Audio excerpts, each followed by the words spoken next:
ये जो बिजली की कॉस्ट है, हम्म, इसकी जो सेल प्राइस है वो बाय एंड लार्ज पूरे पाकिस्तान में एक है। एक है। ठीक है। उस हम्म, प्राइस की जो प्राइस आ रही है, मैं एग्जैक्टली तो नहीं बता सकता, उसकी कॉस्ट आ रही है समथिंग लाइक हम्म, 32-33 रुपीज। हम्म, हम्म, हम्म, ठीक है। और हम्म, उसकी जो रिकवरी आती है ओवरऑल बेसिस पे, टैरिफ के बेस पे, वो तकरीबन 31 या 30 आ रही है। हम्म, हम्म, तो 2 रुपए का जो है वो गवर्नमेंट को सब्सिडी देनी है या कैपिटल इंडक्शन करना है या कोई ना कुछ करना है, वो करना है। हम्म, ठीक है ना। अब वो कह रहे हैं कि ये 2 रुपए जो है इसको रिकवर करें। हम्म, हम्म, अब वो ओवरऑल बेस पे कह रहे हैं कर दे, बाकी आप आपस में एडजस्ट कर लें। आप समझे, दोबारा समझाऊं हम्म, मैं क्या है ठीक उसमें। ठीक ठीक, हाँ। वो ये कह रहे हैं कि आपकी कॉस्ट जो है वो 32 है, हम्म, और आज हम्म, आपने बिजली की प्राइस बढ़ाकर इसको तकरीबन 31 तक पहुंचा दिया है, 31 हम्म, तक या आसपास है। तो हम्म, 1-2 रुपए का डिफरेंस अभी भी आ रहा है। हम्म, तो हम्म, वो ये कह रहे हैं कि आप 32 पे लेके जाएं, इसको जीरो हम्म, करें। हम्म, अगर आप जीरो हम्म, कर देंगे तो फिर आपको ओवरऑल पाकिस्तान बेस में सब्सिडी या कैपिटल इंडक्शन नहीं करनी पड़ेगी हम्म, डिस्को इलेक्ट्रिक सेक्टर में। ये इनका ऑब्जेक्टिव है, हम्म, जो कि हम्म, थ्योरेटिकली ठीक है। थ्योरेटिकली ठीक है, मगर प्रैक्टिकली गलत है। हम्म।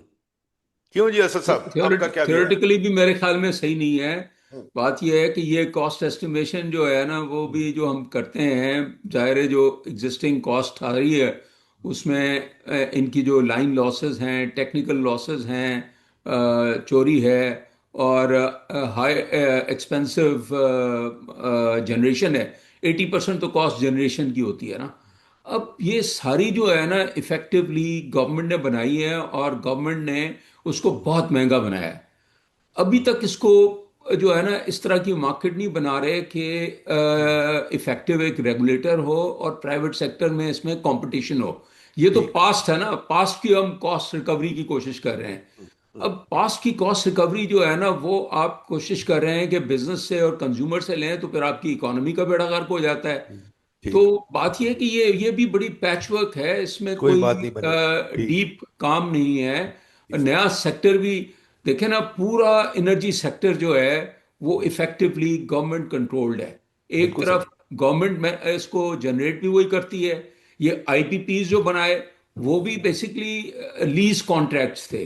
हम्म, खरीदती जो है वो गवर्नमेंट थी, हम्म, डिस्ट्रीब्यूट भी गवर्नमेंट करती है, रेगुलेटर भी गवर्नमेंट है। अब हम्म, मुझे बताएं कि एक रेगुलेटर जो है और उसमें भी गवर्नमेंट अपॉइंटेड लोग हैं, और हम्म, उसमें कोई ज्यादा क्वालिटी के लोग भी नहीं हैं, तो हम्म। वो कैसे गवर्नमेंट कैसे रेगुलेट करेगी, मुझे बताएं। बिल्कुल सही है। तो अच्छा, ये तो ये जब एक तक आप चीज आप इसको लोग। कॉम्पिटिटिव नहीं बनाएंगे, बिल्कुल ठीक। इफेक्टिव अच्छा, उस पे आते हैं। रेगुलेटर। देखें, हाँ। मेरा इसमें टेक ये है कि हम्म, पाकिस्तान में हम इस सिचुएशन पे आ गए हैं कि हमारे जो की रेगुलेटर्स हैं, हम्म, हमारी जो की पोजीशंस हैं, like auditor general of Pakistan, like NEPRA, like OGRA, इसमें मेरे ख्याल में इंटरनेशनल जो है ना कॉम्पिटिटिव मार्केट से लोगों को लाना चाहिए। ये ब्यूरोक्रेट्स, एक्स ब्यूरोक्रेट लगा देते हैं आप ऑडिटर जनरल ऑफ पाकिस्तान, उसको क्या पता बेचारे को, कभी जिंदगी में उसने ऑडिट की, उसको एबीसी नहीं पता, हम्म, तो आप उसको ऑडिटर लगा देते हैं। तो हम्म। वही होगा, फिर वो कहेगा कि जी 400 ट्रिलियन की इरेगुलरिटीज हैं, और वो जब गलत काम करता है या करता है, उस पर कोई अकाउंटेबिलिटी भी नहीं होती, कोई करेक्टिव एक्शन भी नहीं होता। बिल्कुल ठीक। तो अच्छा, ये चीजें इंप्रूव इस एक तरह जगह से में आज। पैच वर्क से नहीं होंगी। नहीं, बिल्कुल ठीक आप बात करें। मैं एक लास्ट पॉइंट, जो फोर्थ पॉइंट है, इस पे आपने एक चीज पे गौर नहीं किया। रिमिटेंस कॉस्ट असेसमेंट्स को भी कह रहे हैं लिबरलाइज करें। ये क्या मतलब है? ये ये वो ये जो, बड़ी डीप फिलोसफी है कोई इसकी, मुझे तो ये समझ नहीं क्या आई। चाह रहे हैं? फ्रैंकली ये क्या आई चाह हैव रहे हैं? टू नहीं, अंडरस्टैंड इट। इसमें इसमें ये तो जो आपको, आप पीएचडी हैं मेरे ख्याल में, डॉक्टर हैं, you need to do some नहीं, डॉक्टरेट इन इट। इसमें एक चीज है कि वो उसने जो इन्होंने बैंकों को नहीं दिया हुआ, जो वो कि जी हाँ, ये आप। वो चीज है। हाँ, ये वो हाँ। पैसे हैं जो रेमिटेंस के, बैंकों को पैसे मिलते हैं, सही है। एक सर्टेन रिकवरी होती है, वो कह रहे हैं इसको वापस लें। इसको इसको होना भी चाहिए कि नहीं होना चाहिए? ये तो सर ठीक है कि इसको खत्म करें, ये बैंक क्यों सर नहीं, थोड़ा भत्ता बहुत, ले रहे? सर हाँ, थोड़ा अच्छा बहुत। देखें, उसको अगर खत्म करेंगे हाँ। तो फिर ये आपके जो पैसे हैं वो बैंकिंग सेक्टर के थ्रू क्यों आएंगे?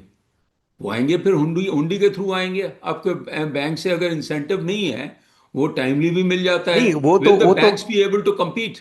नो, वो तो बैंक इंसेंटिव दे रहा है ना, नहीं आप इनको हाँ. इनको क्यों नहीं देते? मतलब नदीम साहब, रेमिटेंस ये वाले बहुत को तो छोटा, नहीं मिल रहा ना। नदीम साहब ये बहुत छोटा अमाउंट है, ये बिला वजह की बात है. आई थिंक नॉट अ चले बिग अमाउंट और नॉट अ चले बिग ठीक है, चार्ज. ठीक है। और अब इट अगले इज पे आए। Sustaining the economy. उसकी वजह से आपकी थोड़ी स्टेबलाइजेशन जो आई है, ठीक है, मुझे लगता है वो भी ये नहीं चाहते. चले ये बताइए, ये जो action plan for cross border payments reform, ये भी एक इन्होंने एक्स्ट्रा डाला हुआ है, ये क्या है? ये वही सर चीज है ये या वो डिफरेंट है, है? वही सर चीज है ये वो या डिफरेंट है कुछ? सर मेरा अपना ख्याल है, ये वो है जहां पर आपको हर चीज वाया डॉलर करनी पड़ती है. ये अब हम्म, दे वांट रिफॉर्म जहां पे आप डायरेक्ट मूवमेंट कर सकते हैं. This is my understanding. वो तो अमेरिका नहीं चाहेगा, वो तो अमेरिका बहुत नहीं गड़बड़। चाहेगा, यही तो मैं कह हाँ, रहा हूँ. ये तो बहुत गड़बड़ हो जाएगी। यही तो अच्छा मैं कह रहा चले। हूँ, गड़बड़. देखें, ये आई थिंक ये एएमएल की भी बात है इसमें, और ये जो अंडर इनवॉइसिंग, ओवर इनवॉइसिंग वगैरह जो होती है, हाँ. उसके लिए प्रॉपर फ्रेमवर्क और प्रॉपर अगेन रिक्वायर्स अच्छा। थिंकिंग. ये इतना करना इतना आसान नहीं है. ये हम्म, कह देना बड़ा आसान है. इसको हम्म, पूरा स्टडी करके और इसका सोल्यूशन चाहिए. बट हम्म, ये एक आइसोलेशन में नहीं होगा ये. सर ठीक। ये जो इसके बाद वाला है, ये मजाक है. ये क्या है? ये तो बड़ा, वाकई मुझे भी मजाक लग रहा है, ये क्या है? सर ये मैं बताता हूँ मेरा. सर इसमें ये है कि जो गवर्नमेंट के ब्यूरोक्रेट्स हैं, हम्म, इन लोगों को कहा गया है कि वो अपने एसेट डिक्लेयर करें. हम्म, ठीक है. अब दो इस पे सवाल है. वो ऑलरेडी डिक्लेयर करते हैं, उनके फाइल में एक रिक्वायरमेंट है. हम्म, हम्म, जब मैं आपको इसकी लाइव एग्जांपल बताता हूँ. हम्म, जब मैं चेयरमैन एफबीआर था, तो मैं एक दिन पब्लिक सर्विस कमीशन की मीटिंग में गया, तो यही वाला सवाल रेज हुआ. तो मैंने कहा जी, जो आप लोग डिक्लेरेशन तो करते हैं. तो उन्होंने कहा हाँ करते हैं. हम्म, तो उन्होंने उनका अपना एक फॉर्म है, हम्म, अपना फॉर्म है. तो मैंने कहा यार, ये फॉर्म क्यों रखा हुआ है? हम्म, आप सारे सिर्फ ये रिक्वायरमेंट कर दें कि हम्म, जो मेरा वेल्थ टैक्स का, वेल्थ स्टेटमेंट का फॉर्म है, हाँ, वो लगा दें. Hmm, hmm, wealth state wealth good wealth point. Statement है ना मेरी, तो उस वो तरह तो लगा हम दें. सब आप क्यों डिक्लेयर करते हैं, हम सब क्यों डिक्लेयर क्यों करते हैं। क्यों नए नहीं निकल लगे? वो क्या होता है, मैं आपको बता रहा हूँ. मुझे चेयरमैन एफसीबी ने कहा सर ये क्या होता है? मैंने कहा सर, आप जब वेल्थ टैक्स जमा करते हैं तो एक वेल्थ स्टेटमेंट होता है, जो बिल्कुल हर होता है, पाकिस्तान के बंदे को फाइल करना पड़ता है. हम करते हैं, तो, सब करते तो, हैं। तो उन्होंने कहा नहीं सर, वो तो उससे क्या ताल्लुक है हमारा. मैंने कहा सर, वो आप पाकिस्तानी सिटीजन है, आप लगा दें. तो ये जो चीज मजाक चल रही है ना इस वक्त, ये एक्चुअली जब मैं इसको पढ़ता हूँ मुझे मजाक लगता है कि यार, पाकिस्तान लॉ ये कहता है कि पाकिस्तान में हर बंदे को, नदीम उल हक को अपना वेल्थ स्टेटमेंट फाइल बिल्कुल। करना है. हाँ, बड़ी शब्बर मुसीबत जैदी, पड़ती है। Asad Ali Shah wealth statement file कर रहे हैं. हम्म, तो हम्म, मुझे ये बता दें कि चीफ सेक्रेटरी सिंध का वेल्थ स्टेटमेंट क्यों नहीं है? हाँ, नहीं नहीं, अगर वो है. बस शरबत है, वो है. वेल्थ अगर है स्टेटमेंट तो तो फाइल है. करते हैं. हाँ, लेकिन आई थिंक इसकी, जैसे ऑलरेडी मुझे ये बताया ना कि एमएनएज एमपीएज जो पब्लिक रिप्रेजेंटेटिव्स हैं, उनका भी उनको लगा तो दें. उनको इलेक्शन कमीशन में फाइल करना बिल्कुल। होता है नहीं, वो भी डिक्लेरेशन, असद, एंड वही दैट्स अ बेवकूफी पब्लिक वाली बात है डॉक्यूमेंट ना, वो भी ऑल्सो. वेल्थ स्टेटमेंट होना तो चाहिए. ये भी कर देना चाहिए. लेकिन उससे क्या फर्क पड़ा, मुझे नहीं ये नहीं, बताएं मैं ये कुछ. कह रहा हूँ असद, असद मैं सिर्फ दूसरी बात कर रहा हूँ. मैं मैं ये कह मैं रहा हूँ समझ ना, गया आपकी बात. व्हाट हाँ, आई एम और ट्राइंग टू से, वो व्हाट बिल्कुल आई वेल्थ स्टेटमेंट ही होती है. मैं मैं आपकी वेल इस वही कह बात रहा से हूँ ना. डिसएग्री नहीं कर रहा. मैं सिर्फ ये देखिए कह रहा शब्बत हूँ. ठीक कह रहे हैं असद। मैं जब फाइल करता हूँ इनकम टैक्स, तो मुझे एक एक चीज बतानी पड़ती है कि यार, मैं बल्कि कई दफा मैं पूछता भी उसका फायदा क्या है यार, कि मैंने प्लॉट वहां लिया, फिर वो मेरे प्लॉट को रेकनसाइल करते हैं मेरे बैंक अकाउंट से यार। यस, नहीं और नहीं. मैं क्या ये कह रहा हूँ चाहिए? नदीम साहब, जब पाकिस्तान के लॉ के अंदर वेल्थ स्टेटमेंट मौजूद है, हाँ हाँ, तो बिल्कुल। इलेक्शन कमीशन या गवर्नमेंट रिकॉर्ड में अलग स्टेटमेंट क्यों है? क्यों, बिल्कुल 100% आई एग्री विद यू, अच्छा वो तो अच्छा, ऑलरेडी है। ये पागल है, ये एक्चुअली पागल है, थोड़े से हम्म, पागल है और थोड़ी चालाकी है. हाँ, अच्छा, वो जो वो वाला है इलेक्शन कमीशन वाला, और वो क्योंकि, हम्म, अच्छा इसमें मैं आगे बताता हूँ, इसलिए ये नहीं है क्योंकि एग्रीकल्चरिस्ट जो हैं, हम्म, उनकी वेल्थ स्टेटमेंट नहीं है. हाँ। नहीं, उनकी नहीं है? लेकिन नहीं, क्या शब्बत मतलब? उसमें देखे ना, एग्रीकल्चरिस्ट नहीं डिक्लेयर एग्रीकल्चरिस्ट करते जो उनके हैं. पास कितनी जमीन है? नहीं नहीं नहीं नहीं, नहीं मेरी नहीं. बात नहीं समझे. हाँ, सर, जो बंदा एग्रीकल्चर इनकम पे टैक्स दे रहा है, हम्म, उसकी फेडरल लॉ के अंदर wealth statement government of Pakistan के पास फाइल नहीं होती ना. सही है. अच्छा उसमें, agreed. I don't agreed. Know that. अच्छा अच्छा, I don't know that, I don't know that, that's अच्छा. तो फैसिनेटिंग। अच्छा, उसको उसमें आप, मैं, देखें बात उसको यह है सॉरी, कि मैंने असल में इसीलिए मैं कह कंप्लीट. रहा हूं ना कि आप जो हम्म, बात कर रहे हैं वो ज्यादा सही कह रहे हैं. मैं सिर्फ ये कह रहा हूं कि एक तो ये है कि जो लोग वेल्थ स्टेटमेंट फाइल करते हैं, और ज़्यादातर एग्रीकल्चरिस्ट जो हैं, जो जो पैसे वाले हैं, उनकी दूसरी इनकम भी होती है, तो वेल्थ स्टेटमेंट वो भी फाइल करते हैं। तो सही बात है, ये कह देना चाहिए कि वेल्थ स्टेटमेंट आप पब्लिश कर दें, और जो एग्रीकल्चरिस्ट हैं जो नहीं करते, अगर इस तरह, तो ब्यूरोक्रेट्स जो है ना, ये तो ग्रेड 20 से ऊपर, 19 से ऊपर उनकी इनकम टैक्स बन जाती है, उनकी तो सबकी वेल्थ स्टेटमेंट आती है, वेल्थ स्टेटमेंट फाइल करनी होती है। तो इशू सिर्फ ये है कि ये कह रहे हैं कि उसको डिस्क्लोज करें, पब्लिक कर लें। बिल्कुल ठीक। वो अच्छा जी, कर अब देना अच्छा, चाहिए, उसमें इसमें कोई नहीं नहीं सर, एक सर इसमें मैं लाइव एग्जांपल कह सकता हूँ नदीम साहब, कि जो एक सर्टेन एरिया से ज्यादा ब्यूरोक्रेट की वेल्थ स्टेटमेंट वगैरह आती है, तो मैं इसकी कंप्लाइंस में सिर्फ ये कह सकता हूँ कि जब मैंने एक दफा, जब मैं चेयरमैन था, तो मैंने पूछा भाई सबकी आ रही है, कोई देखो कोई नॉन फाइलिंग में तो नहीं है वेल्थ स्टेटमेंट, तो मुझे कंसर्न कमिश्नर का सर जरा ख्याल रखना पड़ता है सर। मैंने पूछा यार तुम देख लो सारों की आ रही है वेल्थ स्टेटमेंट, तो उसने कहा सर थोड़ा ख्याल तो रखना पड़ता है ना जबर, सर। आपने आपने एफबीआर के लोगों का पता किया कि आपके लोग जो हैं वो कितना या, टैक्स खुद कितना फाइल करते हैं, माशाल्लाह, रिटर्न? वही तो मैं कह माशाल्लाह। रहा हूँ ना, वही तो मैं कह रहा हूँ ना, वो एक मैंने कहा सर वेल्थ स्टेटमेंट सबकी आ गई है, तो उसने कहा सर, सर वो ठीक है मगर जरा सर इसको छोड़ दें, कुछ लोगों का ख्याल तो करना पड़ता है ना सर। मैं आपको छोटी सी एक बात बताऊं, मिसाल पर्सनल जो मुझे पता है। मेरे एक दोस्त ने अपार्टमेंट लेना था डिप्लोमेटिक एन्क्लेव में, तो उसने ले लिया। अब वो अपार्टमेंट जब लेने लगा, मुझे पता चला कि जनाब वो अपार्टमेंट लिए इंटेलिजेंस के बंदे से, और उस बंदे के उस बिल्डिंग में कुछ 6-7 अपार्टमेंट्स हैं। एक एक अपार्टमेंट 8-8 करोड़ का है, और वो 7 अपार्टमेंट उसके नाम पे भी कोई नहीं है, उसका कोई एजेंट है जो लाके करता है। आप अकाउंटेंट लोग हैं, आपको तो पता है ये कैसे करना है ट्रिक्स। तो इसका मतलब क्या है, वो लोग तो बड़े आराम से अभी भी चीज़ें ले लेते हैं और पता ही नहीं होता कैसे रखी हुई हैं। अगेन मुझे याद है, जब मैं एचसन कॉलेज में था बचपन में, लैंड रिफॉर्म जब आया, तो वो जो बड़े बड़े वडेरे थे, उन्होंने आधी क्लास के नाम जमीन लगा दी। अब कोई ले तो सकता नहीं था, बट वो जमीन उन्होंने वैसे होल्ड कर ली। तो ये सब चीजें हमारे यहाँ मौजूद है, तो ये मुझे लगता है कि इन्होंने कोई सोचा नहीं इस पे। तीसरी जो कंडीशन है, long term financial sector strategy, ये क्या है भाई? ये भी एक फरसूदा कंडीशन लग रही है, इसमें कोई जान है? इसमें कोई जान नहीं है। ये क्या चीज है, इसका क्या मतलब है? क्यों जी, कुछ मतलब है इसका सद? नहीं, कुछ समझ नहीं आई मुझे भी। है ना? एंड अच्छा फ्रैंकली चले। ये मैं I have not seen in detail, अगर हाँ, शब्बन ने देखा है नहीं तो मैंने वो नहीं देखा बताए ये।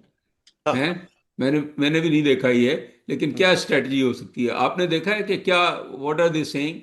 मे बी मुझे इसमें कोई कोई समझ नहीं आई हो इसकी, मुझे सेंस। कोई समझ नहीं आई इसकी कि ये क्या है। कोई समझ नहीं आई इसकी। ठीक है। आगे चलें।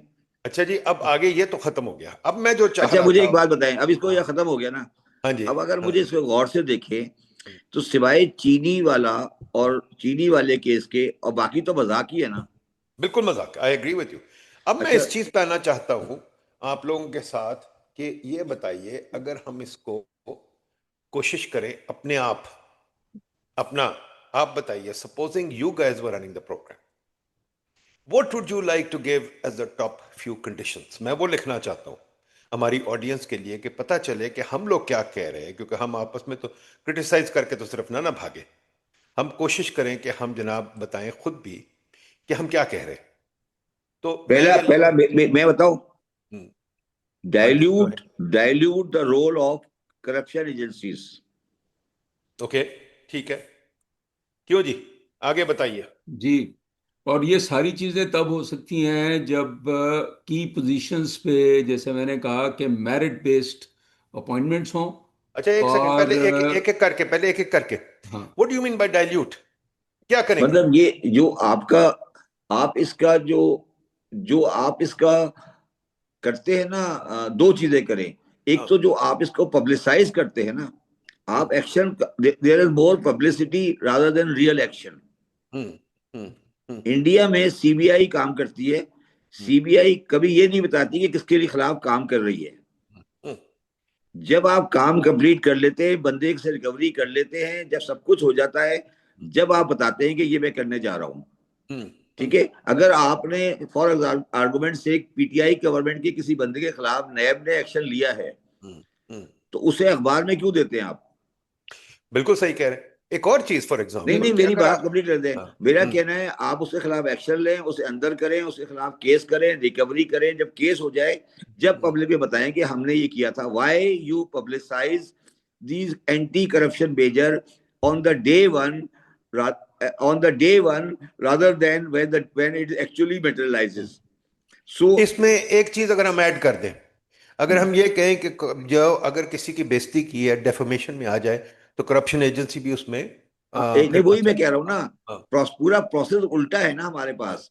आप शुरू करते हैं एक बहुत बड़ी सेंसेशनल स्टोरी से और एंड अप करते हैं जीरो पर। आप उल्टा करें ना, आप उसकी पूरी इन्वेस्टिगेशन करें, बंदे को अंदर करें, जब करप्शन साबित हो जाए, जब पब्लिक में लेकर आए, क्योंकि उस आदमी की, बिल्कुल। उससे आपका मसला डिफेमेशन वाला भी हल हो जाएगा।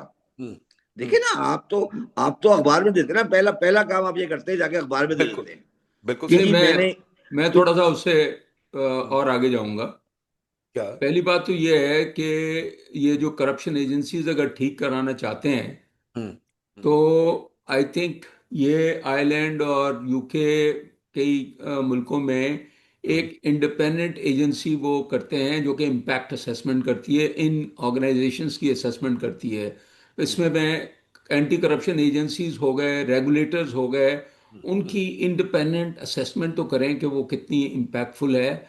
और ज़्यादातर उसमें ये आएगा कि वहाँ पर जो लोग अपॉइंट हुए हुए हैं वो खुद सिफारशी हैं।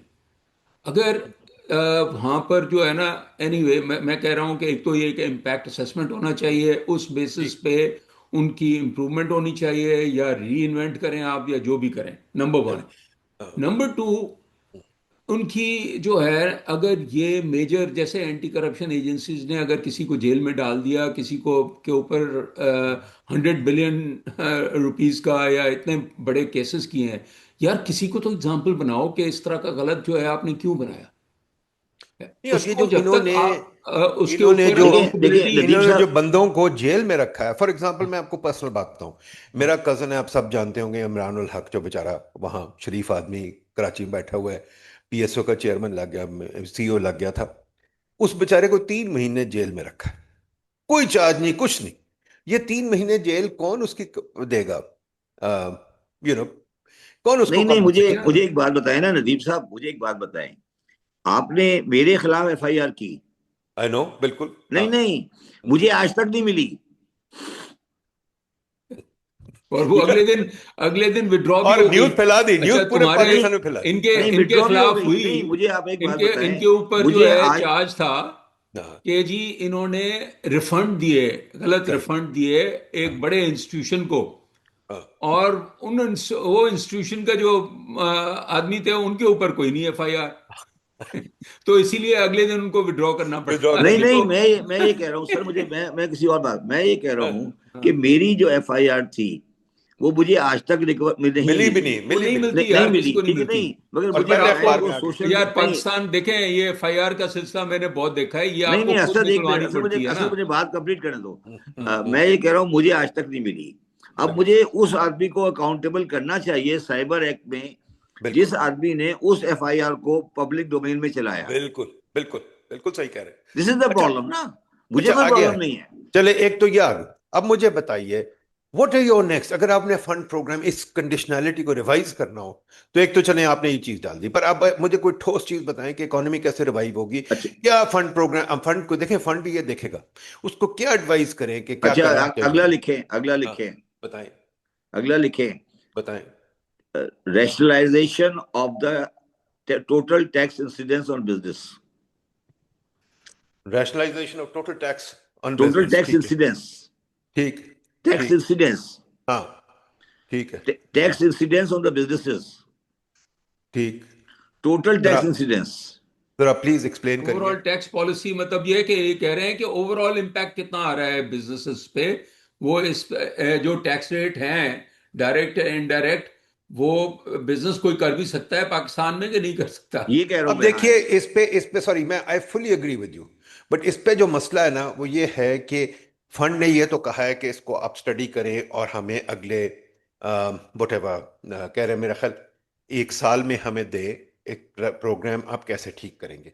क्या इसके ऊपर इतनी कमीशनें बनी हैं, इतनी स्टडी की हैं, आप लोग उन कमीशनों पे रहे भी हैं, तो क्या ये जो है कमीशन का काम है, या अभी हमारे पास काम मौजूद है, या हमें फिर सर ये करना तो 5 मिनट का काम है ना सर, है? आप सुपर टैक्स खत्म कर दें। हाँ, ओके। सुपर टैक्स भी खत्म करें, आई थिंक सेल्स टैक्स को रिड्यूस करें यार। 18% पे वो कैसे कोई फॉर्मल सेक्टर में compete कर सकता है हाँ, इनफॉर्मल रिड्यूस सेक्टर सुपर में? टैक्स रेट करें, रेट तो काफी रिड्यूस द सेल टैक्स अच्छा। रेट। अच्छा, इस चीज पे बात ही नहीं करते, ये 5 मिनट का चले ना हो सकता है 10-15, लेकिन इसको आप सबसे जो फंडामेंटल चीज है, मैं ये कह रहा हूं कि वो नहीं करते। नहीं, मतलब मुझे एक बात मेरिट बताइए। बेस्ड अपॉइंटमेंट्स, मैं तो आप मैं तो इंस्टीट्यूशंस ये नहीं, भी वो लिखें ना कि उस पे आते आई हैवंट फॉरगॉटन दैट, उस पे आते हैं असद साहब।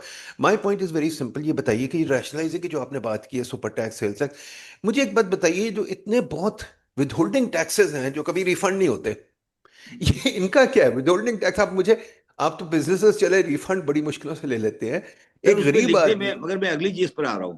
सर इस हाँ, पे लिख दे सर, अगली हाँ, चीज मेरा ये है, हाँ। वो है review of the FTA with China. Review of FTA with China, वो बाद में आता है, आप वो लिखे ना, आप पहले टैक्स पे कर लेना, पहले टैक्स पे कर ले। टैक्स को यहाँ लिख दें, reduce with holding tax incidence, वो तो एक हो गया ना जी। हाँ, रिड्यूस विद होल्डिंग टैक्स। और दूसरा मुझे बताएं, ये जो टैक्स अपॉन टैक्स है, फॉर एग्जांपल बिजली के बिल पे सुपर टैक्स है, फिर अदर टैक्स वो है, सब फिर यही है ये ना सर, विदहोल्डिंग टैक्स है ना। सर वो विदहोल्डिंग है, विदहोल्डिंग है हाँ, सर वो। Withholding reduce, withholding and presumptive taxes also ना। अब मतलब बताइए। हाँ, आप देखें नए, एक बहुत बड़ा जो इशू है नदीम, हम्म, हम्म, कि देखें पाकिस्तान में जो भी स्टॉक एक्सचेंज की कंपनीज, अभी 25 कंपनीज का आया है अवार्ड, ये सारी 40 साल 50 साल पुराने जो ग्रुप्स हैं वही बैठे हुए हैं यार। हाँ, बिल्कुल। देखें इनोवेशन जो है ना, और उसमें इनोवेशन का कोई फैक्टर ही नहीं है उस अवार्ड में, हाँ। क्राइटेरिया भी नहीं है हमारे नहीं, उसमें। तो ये बताइए ना, आप, टैक्स पे पहले बताएं, टैक्स पे क्या करें? वही मैं कह रहा हूँ ना टैक्स में, कि ये जो प्रिजम्पटिव टैक्स है, टर्नओवर टैक्स है, आप एक बंदा कोई कंपनी स्टार्ट करता है, वो 3-4 साल तो लॉस करेगा यार, लेकिन बिल्कुल। आप कह रहे हैं वो भी टैक्स टैक्स थे। तो ये प्रिजम्पटिव टैक्सेस नहीं होने चाहिए। और स्टार्टअप जो है ना कल्चर और सिस्टम अगर हम नहीं करेंगे, ये टेक बेस्ड इनोवेटिव कंपनीज को प्रमोट नहीं करेंगे, तो आपका मुल्क ठीक नहीं हो सकता। मैं आपको बताऊं, सर ये ये तो पूरी टैक्स नई का, दुनिया जो है ये स्टार्टअप्स ने बनाई है। बिल्कुल सर सही। अब आ जाए, आखिरी में आ जाए ना सर, ये इसकी ये टैक्स। भी आप लिखें कि डेवलप रोबस्ट स्टार्टअप इकोसिस्टम, ये वो यार, नया पॉइंट जो है। वो अलग करते हैं, पहले इस पे आ जाएं आप जरा, कि मुझे बताइए, ये जो है अब टैक्स पे अब खत्म कर दिया, चले टैक्स पे खत्म कर दिया, ठीक है। अच्छा जी, आगे अब बताएं क्या? मैं कह रहा टैरिफ्स हूँ, पे, टैरिफ्स पे बताएं, what do you think of tariffs? Review, review क्या जी? Review FTA, what? FTA, FTA. FTA, FTA, हाँ, ठीक है। FTA, हाँ, फ्री ट्रेड एग्रीमेंट हाँ, विच चाइना। हाँ। फ्री ट्रेड एग्रीमेंट सारे ही करें ना, रिव्यू वो एक तो नहीं। काफी नहीं, वर्ल्ड बैंक सारे ने भी नहीं कहा करे है ना, वो तो यार। FTA हाँ विच जी। चाइना, श्रीलंका, हाँ, तो बांग्लादेश, सारे ही रिव्यू करें ना, सारे ही मलेशिया हो। And Turkey. हाँ। नहीं सर, सिर्फ 5 पे मसला है सर।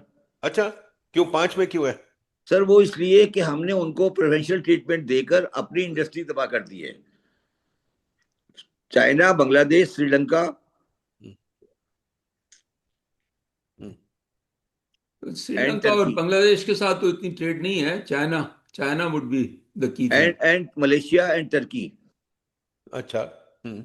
And Turkey. टर्की, या सर ये बांग्लादेश निकाल दे इसमें से, China, Sri Lanka, Malaysia and Turkey, ठीक, ओके। ये चारों जो है ना सर, और इसमें थाईलैंड भी है शायद, ये चारों जो है ना, चाइना, श्रीलंका, मलेशिया और टर्की जो है ना, उन्होंने हमारी इंडस्ट्री की ऐसी की तैसी फेर दी है। नहीं, तो हम मेरी बात सुने, ये जो है, मैं मिनिस्ट्री ऑफ कॉमर्स में था लॉन्ग टाइम अगो, और मैं उनसे रोकता था, यार ये बंद कर दो काम होते, अबाउट 20 years ago, कि आप कर क्यों रहे हो फ्री ट्रेड एग्रीमेंट? उनको बड़ा शौक था, यही तो क्योंकि मैं वो कह रहा सारे हूँ, करते किया थे। क्यों है आपने, यही हाँ, तो मेरा करते सवाल ही है। क्यों है? हम ओपन ट्रेडिंग रेजिम रखे, why we review, why we sir doing this? वही तो मेरा सवाल है, ये भी तो मैंने लिखा है, रिव्यू करे ना, ये क्या हाँ, बकवास है। नहीं, बट व्हाट अबाउट सिंपल चीज, एक और मुझे बताएं, what about tariffs? Why can't we lower tariffs? Why नहीं कांट सर, वी हैव पहले a open sir economy? China में टैरिफ है कहाँ सर? फ्री टिकट वाले 5% है ना हर जगह पर सर, यही तो कह रहा हूँ मैं आपको। नहीं, तो हमारा हमारा जो टैरिफ है, देखें ना, मुझे बात बताएं। आप मुझे, सॉरी, एक और चीज मुझे बताएं। आप अभी सेनेट में भी सवाल उठा, थैंक गॉड, मैंने जी अभी रिसेंटली एक एप्पल का नया फोन लिया, 7 लाख रुपए का आया, विच इज ऑलमोस्ट $2,300 या $400, नहीं ज्यादा ही है शायद, $2,500 के करीब है। अमेरिका में वो $1,100 का आता है, $1,400 टैक्स है यहाँ। मुझे बताइए ये क्या तमाशा है? नहीं नहीं, वही एप्पल। मैं अर्ज कर रहा हूँ ना, मैं हाँ समझे दो अलग चीजें हैं सर। हाँ सर दो अलग चीजें हैं। पहले हाँ चाइना का जो बेसिक जो है प्रोडक्ट है, उसके ऊपर टैरिफ 5% है। हाँ, ठीक है। तो पहले आप उस 5% को सीधा करें ना, अगर इसको इंटरनेशनल लाइन में लाएं, और जो हाँ, बाकी चीजें हैं उन पे लो करें। दो चीजें ना, कुछ पे बढ़ाना है, कुछ पे तो कम ठीक है ना, करना है तो सर। आप टैरिफ्स का बताएं। अब टैरिफ्स का बताएं, टैरिफ्स का क्या ख्याल है आपका? टैरिफ जो है हमारा, इस वक्त हमारा टैरिफ जो है, आपको बेहतर पता है मेरे से, 50% हमारा जो रेवेन्यू है टैरिफ से आता है। क्या इतना आना चाहिए? सर आपको ये कह रहे हैं वो कि हम्म, आप एप्पल का फोन क्यों लेते हैं, why don't you bye Oppo? बिल्कुल सही कह रहे हैं। यही मुझे कहते हैं गाड़ी पे भी कि तुम सुजुकी लो भाई। मैं 10, पता नहीं 20 साल तो मैं सुजुकी रखी, फिर बड़ी तो मुश्किलों से कोरोला ली, आप क्यों लेते हैं एप्पल, आप ओप्पो क्यों नहीं लेते? क्योंकि एप्पल इज बेटर। तो नहीं, ओप्पो भी बेहतर है, ये आपने कैसे डिसाइड कर लिया ओप्पो इज नॉट बेटर? नहीं, मैंने मैंने बहरहाल डिसाइड किया आई कि थिंक उसमें जो है ना, इस तरह की जो टेलको, ये जो स्मार्ट डिवाइसेस हैं, इन हाँ, चीज़ों के ऊपर तो टैरिफ्स वगैरह बहुत कम कर देने चाहिए, बिकॉज बिल्कुल इसको कम तो होने सपोर्ट चाहिए। करना चाहिए हाँ हाँ, मेरे ख्याल में। बिल्कुल। आप चाहते तो हैं tariff IT policy economy. Needs to be improve. कुछ चीज़ें असद जो हैं जो असद बिल्कुल असद मेरी लग्जरी हैं, असद उसके मेरी बात ऊपर। सुनो। असद हाँ। मेरी बात सुनो। हाँ, देखें, वो जो टैरिफ का मसला है ना, अगर आप चले जाओ ना पाकिस्तान की कॉमन मार्केट में, नदीम मुल्क तो एक सरमाएदार आदमी है, हाँ, बड़ा आदमी है। ठीक है। पाकिस्तान का आम आदमी स्मार्टफोन इस्तेमाल कर रहा है चाइना का, हम्म। और उसमें से काफी बड़ी तादाद में पाकिस्तान में असेंबल हो रहे हैं। हाँ, वो कह रहे हैं कि यार मैं नदीम उल हक को क्यों अलाउ करूं कि वो एप्पल इंपोर्ट करे सस्ता, तो मेरी वो सारी फैक्ट्रियां जो असेंबलिंग हो रही है बंद हो जाएगी। तो ये तो सही है। शबर आप वही काम शुरू कर रहे हैं जो गाड़ियों में शुरू किया। मैं तो इस पे शुरू नहीं, दिन से मैं नहीं ऑब्जेक्ट कह कर रहा रहा, हूँ। मैं सिर्फ आपको मैं रियलिटी ये ऑन नहीं ग्राउंड बता। रीजनिंग, बट ठीक है ना, मैं ये कह रहा हूँ हाँ, कि ये लेकिन ये ये वही रीजनिंग जो रीजनिंग है है जो मुझे गाड़ियों तो की थी। अपील करती है। अच्छा, और कुछ तो। प्राइस में 10 टाइम का फर्क है, 10 टाइम। बिल्कुल ठीक है। तो फिर इनको मसला क्या है? फिर क्यों इतनी ड्यूटी लगाते हैं? नहीं ना, 10 टाइम का फर्क है, अगर उसको हाँ, 5 टाइम करेंगे तो पाकिस्तानी फैक्ट्रियां बंद हो जाएंगी। तो बंद हो जाए बस वो ये आप फैक्ट्री। डिसाइड कर लें, मैं कोई नहीं, कमेंट नहीं कर रहा। मेरा मतलब ये जो हमने फैक्ट्री लगाई है अंडर प्रोटेक्शन, इधर हम इसके खिलाफ है या इसके फेवर में है। अगर तो हम मैं तो इसके बिल्कुल खिलाफ हूं। मैं कहता हूं जो बंदा एक्सपोर्ट नहीं कर सकता उसको आज ही बंद करें। ठीक है। जो ये लग रहे हैं हमारे ऊपर सिर्फ टैक्स लगा के चल रहे हैं लोग, उनको तो होना ही नहीं चाहिए, उनको एग्जिस्ट ही नहीं करना चाहिए। और ये प्रिंसिपल हमें अडॉप्ट करना पड़ेगा। क्या ख्याल है जी? सर मगर मुझे ये बताएं ना, कि मुझे अगर 25 करोड़ आदमी में 5 करोड़ आदमी को स्मार्टफोन देना है, वो एप्पल तो नहीं हो सकता ना? नहीं, मैं तो नहीं कहता एप्पल हो। मैं कहता हूं ड्यूटी क्यों लगा रहे हैं और प्रोटेक्शन क्यों दे रहे हैं उन लोगों को। मैं कहता हूं बिल्कुल ना एप्पल हो। भाई मिलते हैं चीप फोन्स, बड़े दुनिया में मिलते हैं, और चलें, बिलियन। ये मतलब ये आप चले लिख दें टैरिफ चले यहाँ रिडक्शन। थोड़ा डिफरेंट, मैं भी शब्बर से एग्री कर रहा हूँ कि कुछ ना कुछ टैरिफ प्रोटेक्शन जो है ना, जो अगर मैन्युफैक्चर भी हो रहे हैं और वही चीज़ आपको सस्ती दूसरी मिल रही है। मेरा ख्याल है एप्पल का सब्स्टिट्यूट है, मतलब सैमसंग भी है। यार हर और चीज का सब्सिट्यूट है। देखिए बात सुनिए, अब एक गाड़ी आ गई है 12 लाख की। मेरा एक दोस्त है हबीबुर रहमान, वो ले आया चाइना से 12 लाख की गाड़ी। ईवी है, 12 लाख की है, छोटी है पर चलती है, ठीक ठाक चलती है।